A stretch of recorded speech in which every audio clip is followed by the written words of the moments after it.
और यूक्रेन के बीच युद्ध शुरू हो चुका है।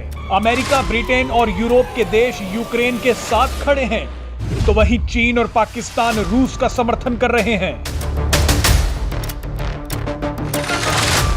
एक तरफ जब दुनिया के ज्यादातर देश रूस पर कड़े प्रतिबंध लगा रहे हैं, ठीक उसी वक्त चीन ने रूस पर लगे सभी गेहूं आयात प्रतिबंधों को हटाने का फैसला कर लिया है।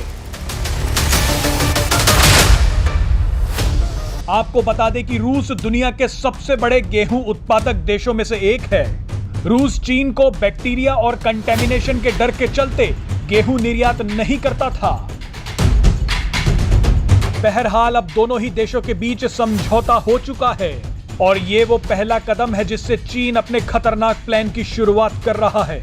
आइए आपको चीन के इस सबसे खतरनाक प्लान के बारे में समझाते हैं। आपको याद होगा कि रूस के यूक्रेन पर हमले के तुरंत बाद ही चीन के लड़ाकू विमान ताइवान की वायु सीमा में घुस गए।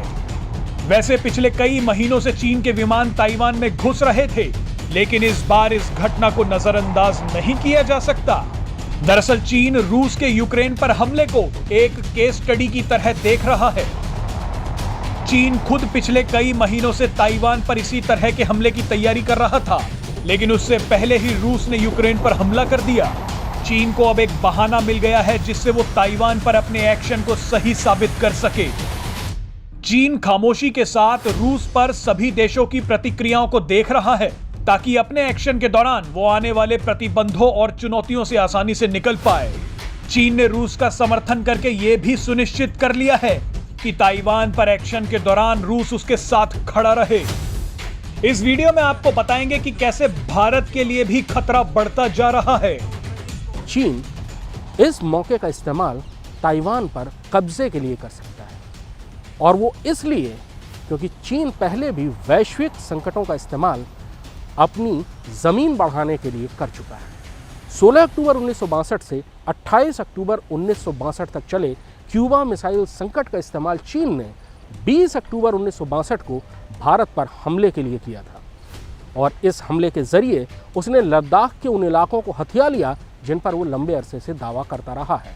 पिछले एक साल से चीन लगातार ताइवान की सीमा लांघने की कोशिश कर रहा है, लेकिन बड़ी कार्रवाई इसलिए नहीं कर पाया क्योंकि ताइवान के पीछे अमेरिका का हाथ है। अमेरिका के युद्धक विमान, अमेरिका के एयरक्राफ्ट कैरियर, अमेरिका के जंगी जहाज, अमेरिका के सैनिक सारे के सारे ताइवान की सुरक्षा के लिए आसपास के इलाकों में फैले हुए हैं। लेकिन अगर अमेरिका एक साल में 2 बार, पहले अफगानिस्तान में और फिर यूक्रेन में नाकामयाब होता है, तो चीन की हिम्मत ज़रूर बढ़ेगी, और ऐसे में उसके लिए सबसे आसान शिकार ताइवान होगा जिस पर वो लंबे अरसे से आंख लगाए हुए हैं। और अगर चीन ने ताइवान पर कब्जा कर लिया और अमेरिका ने तब भी कोई कार्रवाई नहीं की, तो खतरा ये भी है कि चीन का अगला निशाना अरुणाचल प्रदेश या लद्दाख के वो हिस्से हो सकते हैं जिन पर वो लंबे अरसे से दावा करता रहा है। Presenting B News app available on Google Play and App Store. Download it now.